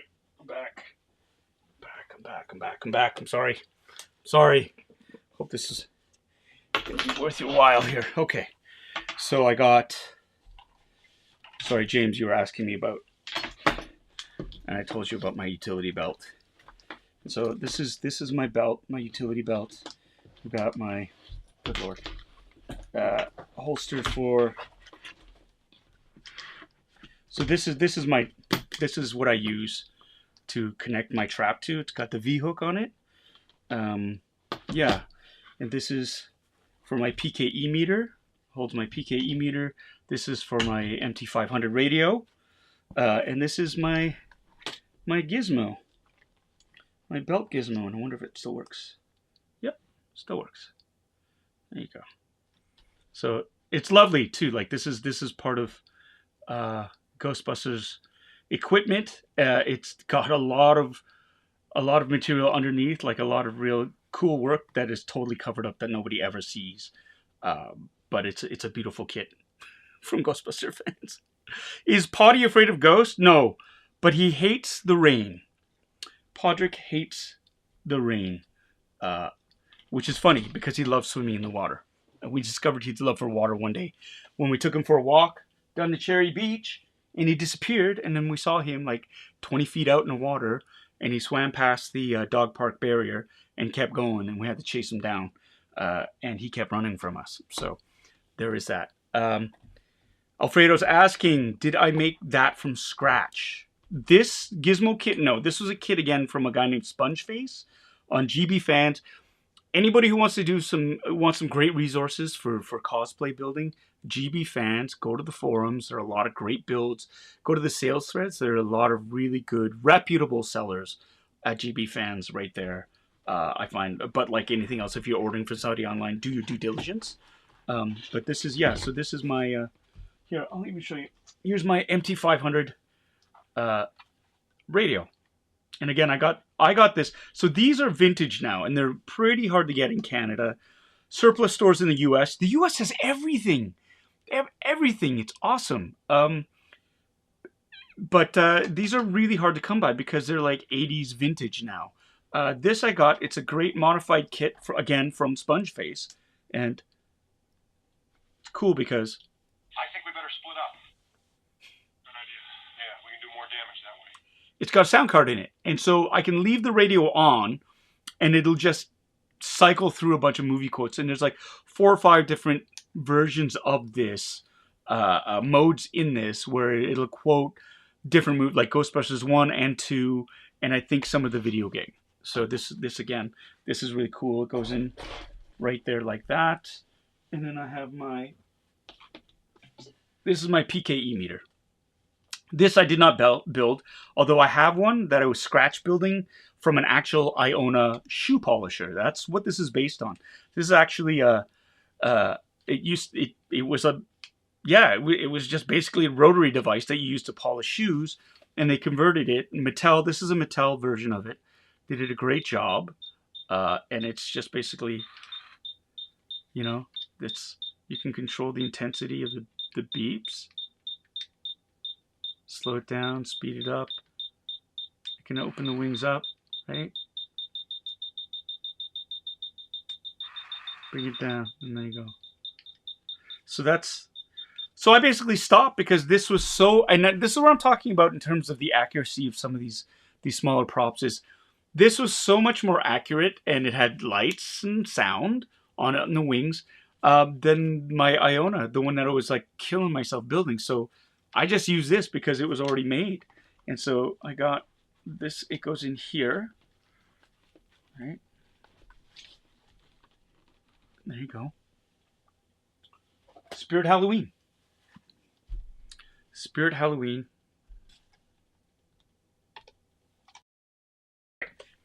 Keep pressing the wrong button, sorry. So, Spirit Halloween.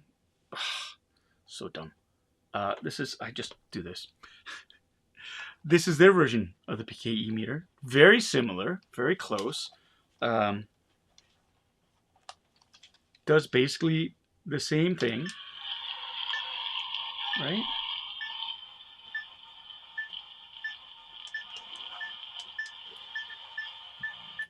Right? It's not as fancy as a Mattel, but I'll tell you one thing, it's a lot cheaper. It's cheaper than the Mattel one.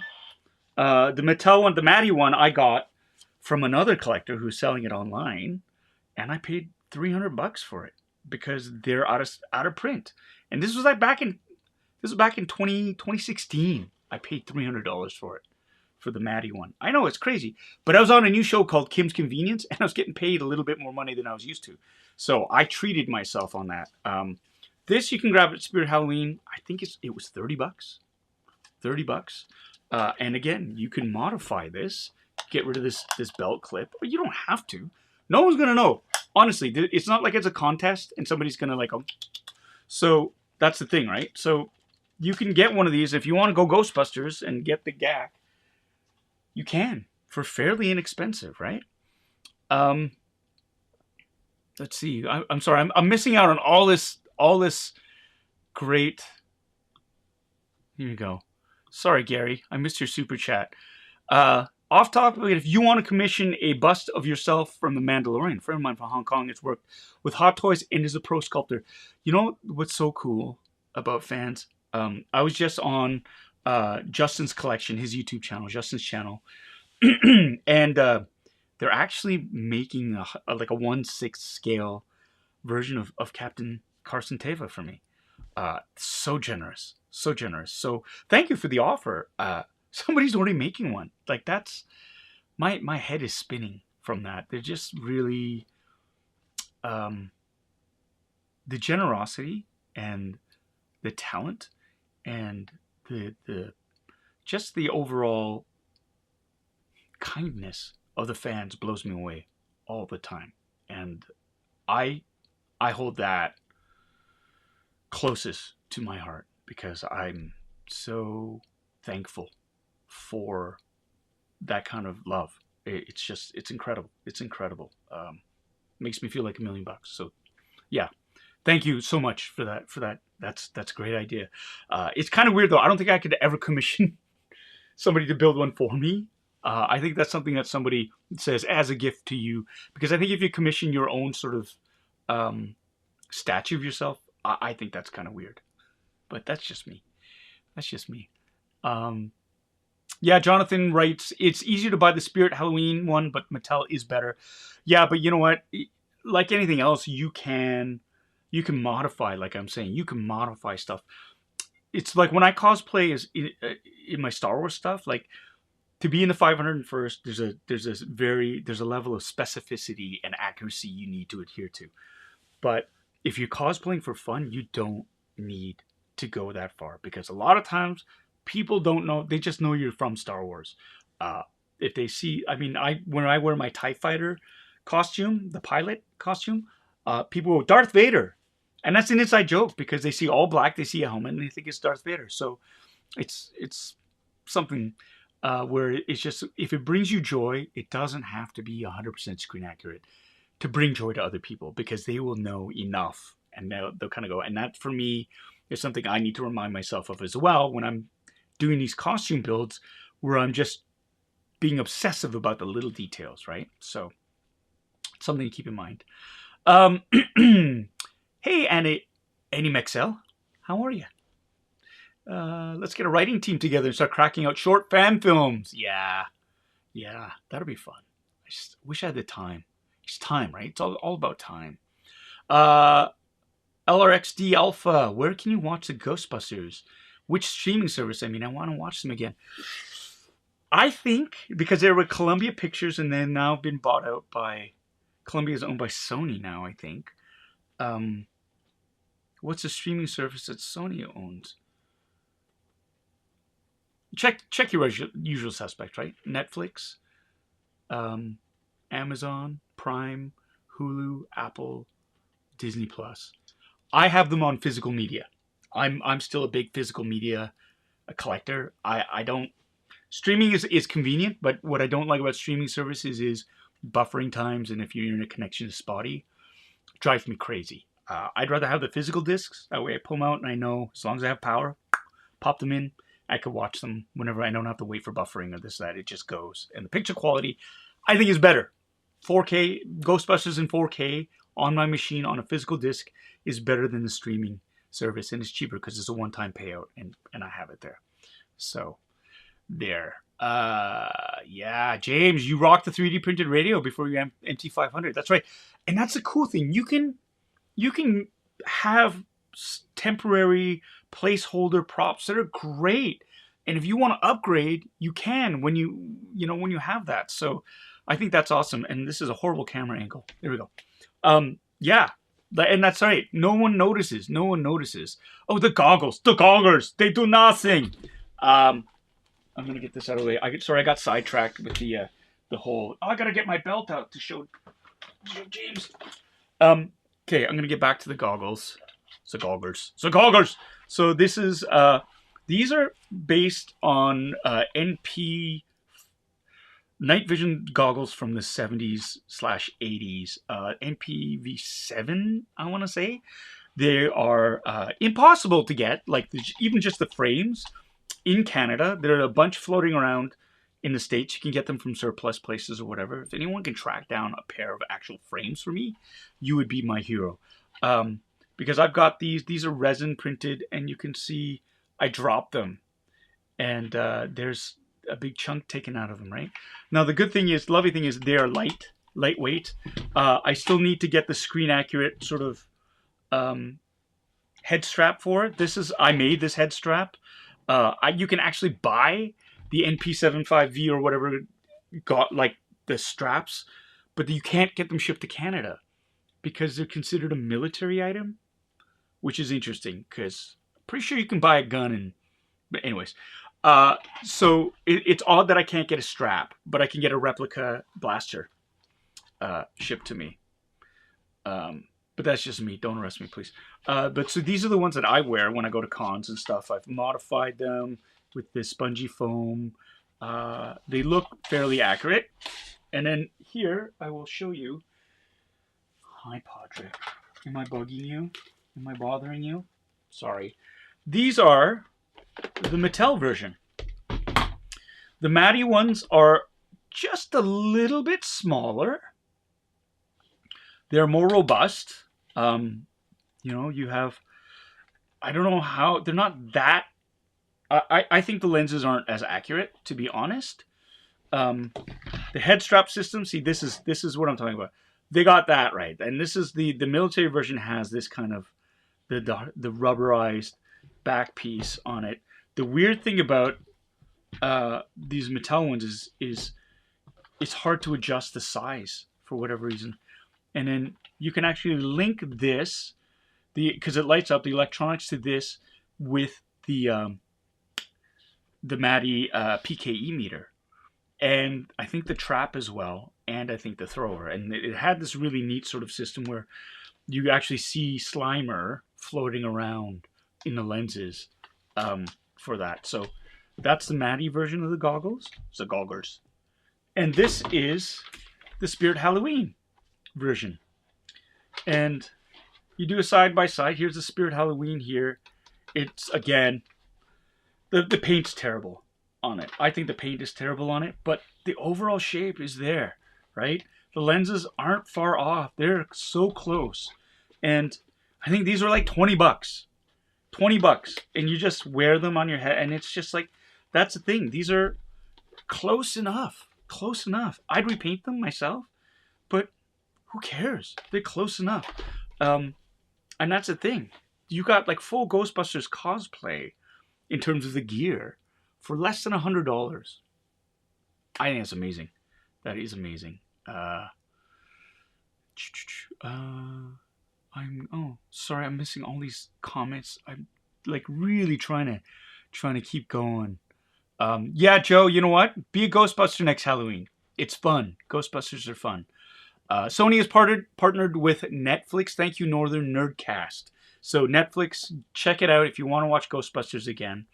I find on AMC they'll loop it though. It'll be like Ghostbusters Saturday, and they'll just keep looping Ghostbusters 1 and 2 again and again. And like all the rules, if you're flipping through the channels and Ghostbusters on, you got to keep it on that channel and watch it. You got to do that for The Godfather. You got to do that for Ghostbusters. You got to do that for Star Wars. That's just the way it is. Yeah. Global Health Science Institute, cool. It is cool, and I think that's cool. And Andrew, up and atom, up and atom, up and atom, up and atom, up and atom. Better. That's the story of my life. Story of my life. Yeah, Andy, I do need to hang out with Adam Savage from Mythbusters. I think that'd be so cool to just nerd out with him and talk about. I would, you know what I would love to do? Raid his shop and build something there with him. I think that'd be a lot of fun to do. Now, the Ghostbusters animated series isn't on YouTube. I think it is, but it was also on. It was just they just dropped the whole like Ghostbusters the real Ghostbusters cartoon series on Netflix. I think it's on there. So check that out because that was one of my favorite Saturday morning cartoons as an older kid. You know, there was like Dungeons and Dragons was really cool. The real Ghostbusters, G.I. Joe, Transformers. But the real Ghostbusters I love because it had their own. And speaking of the real Ghostbusters.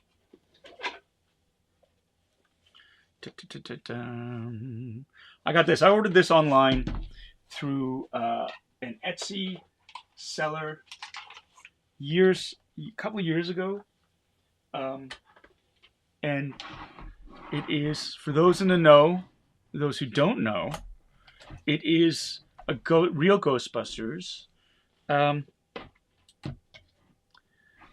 PKE meter. And that's what I loved about the cartoon series.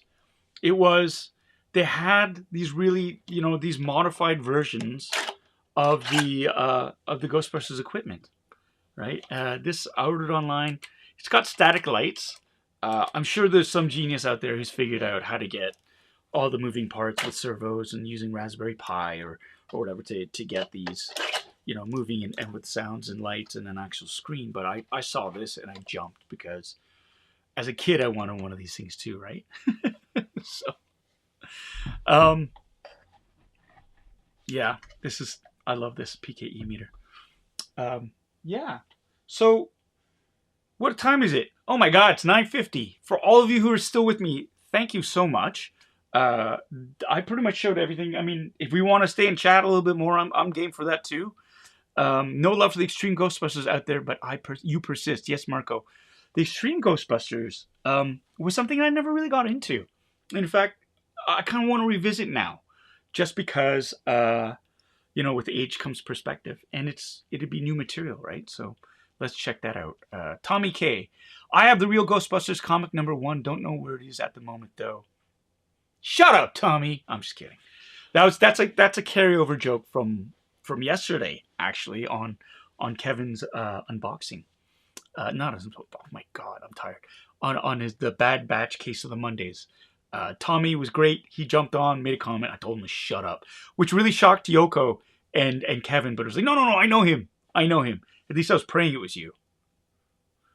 KW Matterhorn. Hey Paul, don't you think a Ghostbusters prequel would be awesome? Set in 1970s. Yeah, yeah. New York City, Joker, taxi driver, Egon, Peter, and Ray finishing up their MA in parapsychology at Columbia U. I think it'd be a great idea. I'm kind of done with the prequel thing, though. I mean, it's just... I think there's an inherent problem when you have something that takes place before, given... So, like, the dramatic tension is kind of gone, in a sense. I think it's... If it's done well, awesome. But I think it's been overdone, and I think... That's the thing. Everybody's looking for the little clues. Whereas I think if it's just going to fresh territory, I think I'd much rather have that. But that's a great idea, though, because, it'd be nice to have a period piece. But the only problem is then you run into casting problems. And whenever you're casting younger actors to play established older, especially beloved older actors, I'm talking about, Solo here. A lot of people didn't like. Algren? I forget his name. I liked him. I thought he was great, but when you have huge shoes to fill, you're never going to win. So I felt bad for him, but I thought he did a great job. Vinny Art, you made a Ghost Story comic book, 100-page hardcover. Whoa, Through the Woods. Check it out. Love to check that out. Black Hole Comics, Angry Uppa for Life. Happy Ghostbusters Day, sir. Happy Ghostbusters Day to you, and thank you so much for dropping in. This is awesome. Vin Roos is saying, what story is there really? It's more interesting starting with them founding the Ghostbusters. I mean, I think you could mine it for some really cool stuff. I mean, how they got into it, because Ray has been studying it, obviously, and it could be a series of misadventures where they're just missing these big events happening. It could be fun, but you never know. What do you think of the 20... Okay, Robbie Hempel, what did I think of the 2016 Ghostbusters reboot? And I'm glad you asked that question, because I think that was a movie that was much mislined for terrible reasons. And I think people were really unfair to that movie. I enjoyed it. And there's a bit of, for me, nostalgia with that, because that was the first movie that the cast of Kim's Convenience went out to see together. This was before we started shooting. Andrew Fung, myself, Simu, Nicole, my family, we went out to watch Ghostbusters 2016. I had a great time, and I thought the women were hilarious. I wasn't expecting the old Ghostbusters. I didn't want the old Ghostbusters. If I did, I just rewatched the old Ghostbusters. And so I thought, especially at the end, when they're all in their element and they're fighting all the ghosts, it for me, I had a tear in my eye, because it was just like, it was empowerment. It was like them in their element doing what they were always told they couldn't do. And I love that. I think there are a lot... What happened was it kind of opened the door to a lot of misogyny that's apparent in fandom. I wasn't a fan of that. I vehemently disagreed with everybody who said that women weren't funny. For me, it was just like, that was their version of Ghostbusters. And I think I like the cameos in it. Bill Murray playing a critic of them, which is great, like a debunker of fact, of fiction. I loved Ernie Hudson sliding in there. I really did like the 2016 reboot, but I think it's a separate thing. It's outside of the lore of Ghostbusters, and it's its own thing, and as its own thing, I liked it a lot. I did. I really did. I'm a huge fan of Kristen Wiig, though, so that's, for me, I'll watch it. But they were all spectacular, right, in that. So here we go. Yeah, I agree with you, Black Hole Comics. That's literally just what I said. Ghostbusters 2016 was a good movie. It was very crucified for not being with the old movies. to be totally not fair, and wish we could have got a part two. I would have liked that as well. And yeah, and I'm getting a lot of agreements from Vin. Yeah, you're saying it. You know, there's something there for us nerds, but popularity just a bit skeptical is all. Maybe a cartoon or comic for that. I don't know what you're referring to. I guess I should have read that before I said, yeah, everybody's agreeing. Live and learn. Yeah, Ernie Hudson is so underrated. He is great.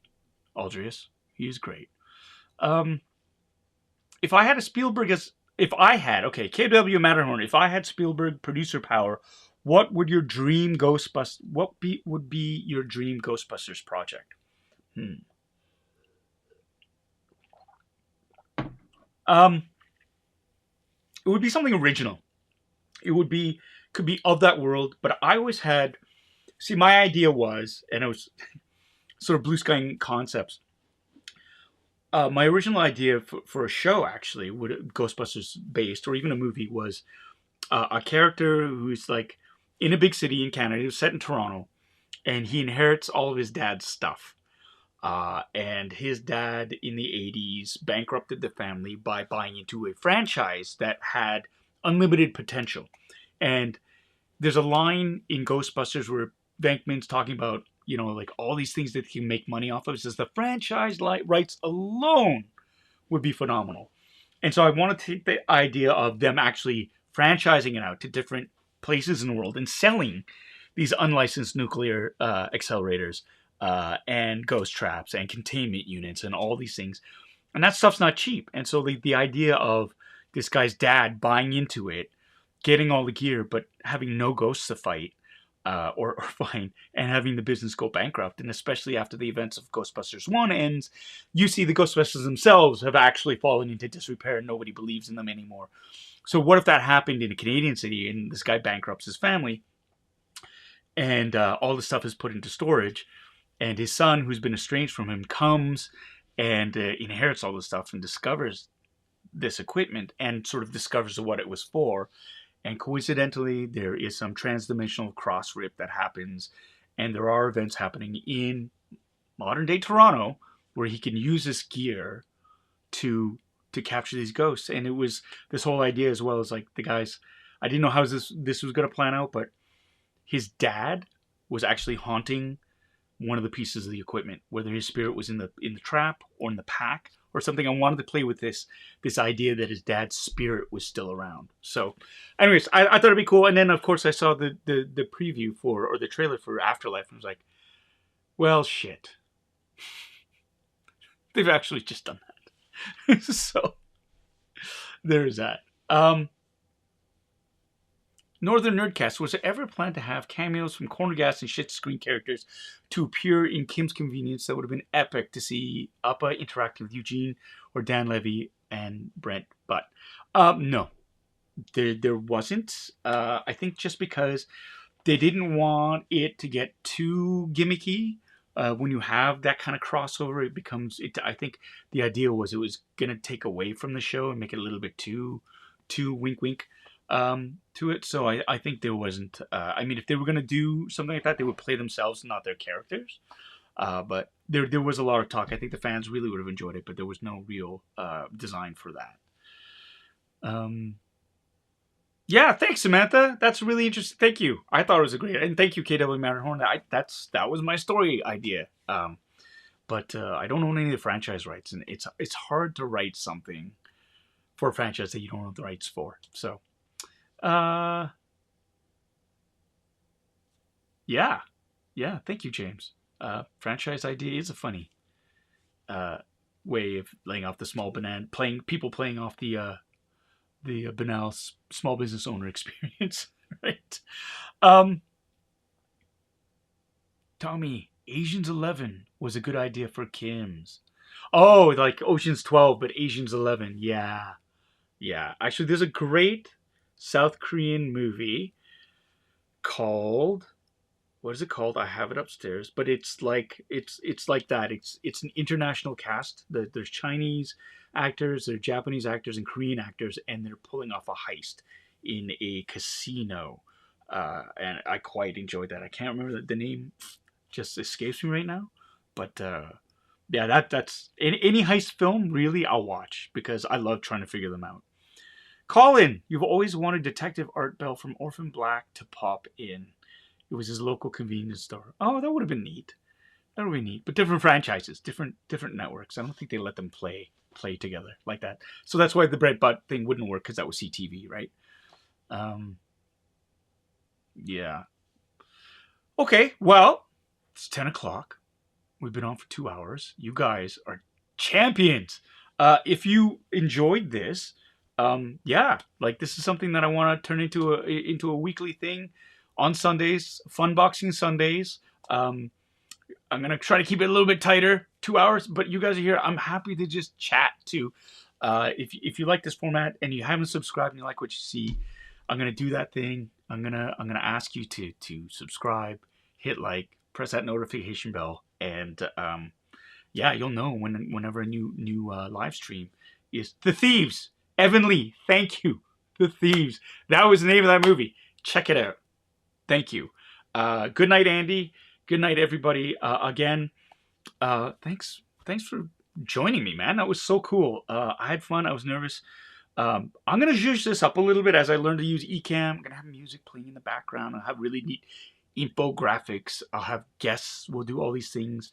For me to all of you, we're getting there. My wife just got her second dose of COVID vaccination today. I'm hoping to get more, guys. Stay safe, wash your hands, keep wearing a mask, get vaccinated. Let's get back to normal so that we can hang out at cons, that we can meet each other. Until then, I'm going to keep broadcasting these live streams.